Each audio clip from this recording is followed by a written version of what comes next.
غیرت کی سرزمین ہے، اس سرزمین کا تقدس بحال کرو۔ یہاں میں ایک بات اور کہوں گا، آج کل کچھ لوگوں کو بڑی شرارت سوجی ہے مسلمانوں کو کافر بنانے کے لیے، اور انہیں کہا جا رہا ہے، ان کے اپنے بھی سمجھا رہے تو کہتے ہیں یہ تو گھر لوٹنا ہے، اس لیے کہ پہلے مشرک تھے، اب ہم پھر انہیں مشرک بنا رہے ہیں۔ تمہیں اتہاس پتہ نہیں ہے ہندوستان کا، تمہیں تاریخ پتہ نہیں ہے ہندوستان کی۔ ہندوستان کے اندر سب سے پہلا آنے والا مذہب اسلام ہے۔ ابھی عرب کو اسلام کا نام بھی پتہ نہیں تھا، تب سے ہندوستان اسلام کو جانتا ہے۔ بڑی ذمہ داری سے عرض کروں گا، دنیا کے اندر سب سے پہلی اذان ہندوستان میں ہوئی ہے، دنیا میں پہلی نماز ہندوستان میں ہوئی ہے۔ ہمارا ملک ہندوستان بڑا تقدیر والا ہے۔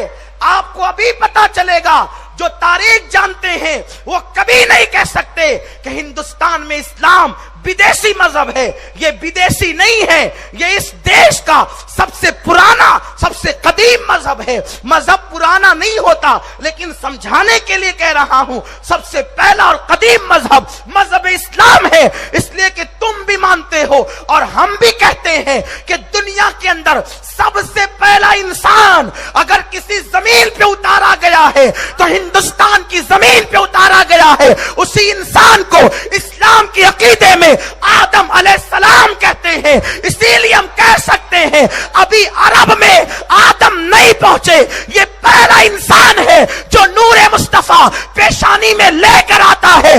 سب سے پہلے اگر زمین کے کسی حصے نے نور مصطفیٰ کو دیکھا ہے تو ہندوستان کی زمین نے دیکھا ہے۔ نعرہ تکبیر، نعرہ رسالت، اسلام زندہ باد، جشن عید میلاد النبی۔ آدم علیہ السلام زمین پہ آتے ہیں، جنت کے اندر اجالا ہی اجالا تھا، یہاں زمین پہ اندھیرا تھا۔ اللہ نے فرمایا جبریل، میرا آدم اندھیرے کی وحشت سے گھبراتا ہے، جا اور جا کر کے اس کے دل کی وحشت دور کر دے۔ عرض کے مولا کیسے دور کروں؟ ارشاد ہوا جا کر آدم کے قریب کھڑے رہ کر اذان پڑھ دے، اس کی وحشت دور ہو جائے گی۔ تو آدم تو تھے ہندوستان میں، تو جبریل مؤذن بن کر اور آئے کہاں؟ ہندوستان میں آئے۔ سب سے پہلے اشہد ان لا الہ الا اللہ کی صدا اگر بلند ہوئی ہے تو ہند میں ہوئی ہے، محمد الرسول اللہ کی صدا اگر بلند ہوئی ہے تو ہند میں ہوئی ہے۔ گھر لوٹنے کی تحریک کیسی؟ گھر تو تم لوٹو، جو خود گھر میں ہوتا ہے وہ لوٹا نہیں کرتا، جو نکل جاتا ہے وہ لوٹا کرتا ہے۔ ہم تو اپنے گھر میں ہیں، دنیا کے بتکدوں میں پہلا وہ گھر خدا کا، ہم پاسباں ہیں اس کے، وہ پاسباں ہمارا۔ کعبہ بنایا ہے ہندوستانی نے، سب سے پہلے کعبے کی تعمیر حضرت آدم علیہ السلام نے کی ہے، کعبہ تعمیر آدم نے کیا ہے، اور وہ پہلے زمین ہندوستان پر آئے ہیں۔ تو پتا چلا ہند کا رہنے والا مکے میں جا کے کعبہ بناتا ہے، اگرچہ وہ مولود النبی ہونے کی وجہ سے بے شک ہند سے افضل ہے، ہم اسے معاذ اللہ ہند کے بعد کا درجہ نہیں دیتے، ہند ہند ہے، لیکن مصطفیٰ کے قدم اس زمین نے چومے ہیں، اس کی بات ہی الگ ہے۔ سب سے پہلے نماز بھی ہند کی زمین پہ پڑھی گئی ہے۔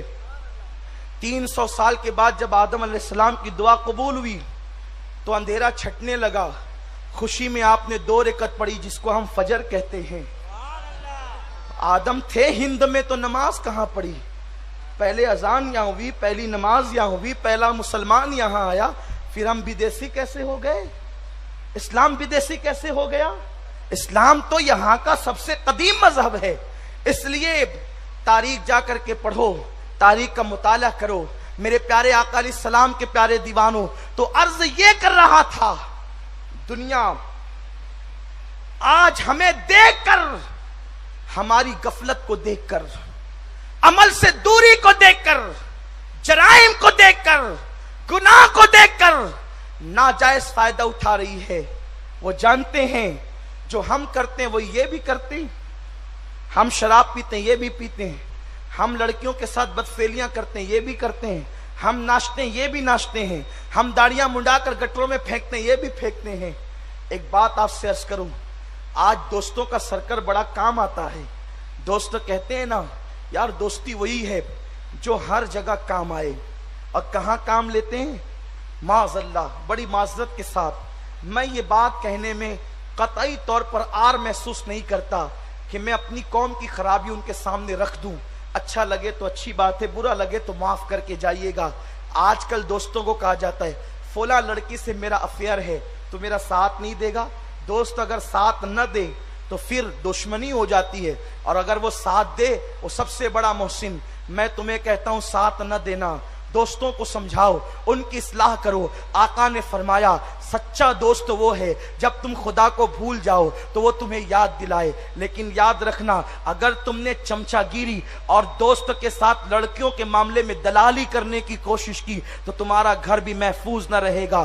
ایک بات بتا کر گزر جاؤں، ایک مفکر نے بہت جو ہے وہ حسن کی مذمت پر کتاب لکھتے ہوئے ایک واقعہ درج کیا ہے. دو دوست ہیں، دونوں میں آپس میں بڑی محبت ہے اور دونوں میں بڑی گہری دوستی ہے. ایک دوست دوسرے کے پاس آتا ہے، کہتا ہے یار مجھے ایک سے پیار ہو گیا، کیا تو میری مدد نہیں کرے گا؟ اس نے کہا کیوں نہیں، میں تیرا دوست ہوں، تیرے لیے جان دوں گا، جہاں تیرا پسینہ بہے گا خون بہا دوں گا. اور پھر جب یہ جملے سنے تو اس نے کہا اپنے محلے کے امام صاحب ہے نا انہی کی بیوی سے مجھے پیار ہو گیا ہے. دیکھ اب وہ امام صاحب نماز پڑھا کر فوراً گھر آ جاتے ہیں، اس لیے ان کی بیوی سے مجھے بیٹھ کر بات کرنے کا موقع نہیں ملتا، ملاقات کرنے کا موقع نہیں ملتا. اگر تو ایک کام کر کہ امام صاحب کے پاس بیٹھ جایا کر، ان سے مسئلے پوچھ کر ان کو الجھا دیا کر، اور پھر لمبا وقت ہوگا میں ملاقاتیں بھی کر لوں گا، باتیں بھی کر لوں گا، 5 وقت مجھے ملاقات کا موقع ملے گا. دوست تھا قذاب، جھوٹا، نفس کا اور فریب خوردہ تھا نفس کے حوالے سے. اس نے اپنے ظالم دوست کو گناہ پر مدد کی. قرآن کہتا ہے تعاونوا علی البر والتقوی ولا تعاونوا علی الاثم والعدوان. اگر مدد کرنے کا شوق ہے تو نیکی میں پرہیزگاری میں مدد کرو، گناہ میں مدد مت کرو. گناہ میں مدد کرنے کا انجام اچھا نہیں ہے. اے میری قوم کے جوانوں، وہ دوستی جو تمہیں گناہ پر مدد کے لیے ابھارتی ہے تمہیں جہنم میں لے جائے گی، تمہیں خسارے میں لے جائے گی. اللہ اکبر. اس نے کہا ٹھیک ہے میں جا کر کے اس امام کے پیچھے نماز پڑھوں گا، اسے اتنا الجھاؤں گا کہ تجھے بہت وقت ملے گا، اور 5 ٹائم نہیں تو 4 ٹائم تو اچھا موقع ملے گا. فجر میں نہیں آتا تھا، چاروں ٹائم جو ہے امام کو آ کر مسئلوں میں الجھا دیتا تھا. ایک دن اس کو احساس ہوا یار آخر امام ہے، عالم ہے، حافظ قرآن ہے، سینکڑوں لوگ ان کے پیچھے نماز پڑھتے ہیں، ان کی بیوی سے میرا دوست بدکاری کرتا ہے. سچی بات مجھے امام کو بتا دینا چاہیے تاکہ اور معافی بھی مانگ لینا چاہیے. احساس ہوا، احساس بڑی عظیم چیز ہے. احساس ہوا امام سے معافی مانگ لوں، ساری بات بتا دوں تاکہ یہی معاملہ کلیئر ہو جائے. امام معاف کر دے گا، اللہ کی بارگاہ میں پکڑ نہیں ہوگی. وہ آیا اور بیٹھ کر کہا امام صاحب میں بہت بڑا مجرم ہوں، میرا دوست آپ کی بیوی سے پیار کرتا تھا اور وہ چاہتا تھا کہ آپ جلدی جاتے ہیں تو جلدی گھر نہ جائے، مجھے مسئلے پوچھنے نہیں ہوتے، آپ کو الجھانا میرا مقصد ہوتا، اس لیے میں گھنٹوں آپ کو الجھا لیتا تھا. امام نے مگر حیرت سے کہا مگر ابھی تو میری شادی بھی نہیں ہوئی ہے، پھر وہ میری کس بیوی سے پیار کرتا ہے، میری کس بیوی سے محبت کرتا ہے؟ میں مسجد میں کہتا ہوں چل میری ماں سے پوچھ لے، بوڑھی ماں سے، کہ میری شادی بھی نہیں ہوئی ہے. اس کے پیروں کے نیچے سے زمین کھسک گئی کہ جب امام کی شادی نہیں ہوئی ہے تو پھر وہ کس کی بیوی سے جا کے دل بہلاتا ہے؟ جب اس نے تحقیق کی تو پتا چلا امام تو غیر شادی شدہ تھے. اس نے اپنے دوست کو جھانسا دے کر اس کی بیوی کے ساتھ ایسا کرنے کی کوشش کی ہے. یاد رکھو جرم کا انجام اچھا نہیں، پاپ کا انجام اچھا نہیں، گناہ کا انجام اچھا نہیں. دوسروں پہ نظر اٹھانے والوں اپنے گھر کا خیال کرو، دوسروں کی عصمتوں کو تار تار کرنے والوں اپنے گھر کی عورتوں کا خیال کرو، خدا کے لیے بدل ڈالو. ہم وہ لوگ نہیں جو بیٹی کی عصمتوں سے کھیلیں، ہم وہ لوگ نہیں جو نشے میں چور ہو جائیں. ہم دنیا کو نشے سے بچانے کے لیے آئے ہیں، ہم دنیا کو گناہ سے بچانے کے لیے آئے ہیں. یہ بدترین فعل جو 31 کے نام پر جو ہے وہ پوری دنیا کے اندر عام کیا جا رہا ہے، اس کی مذمت کرو۔ یہ ہمارا تہوار نہیں، ہمارے پاس خوشیاں منانے کا بھی ہمارا اپنا مزاج ہے۔ اور سنو، نشے کے ذریعے سے خاص طور پر ہماری قوم کو مفلوج کرنے کی کوشش کی جا رہی ہے۔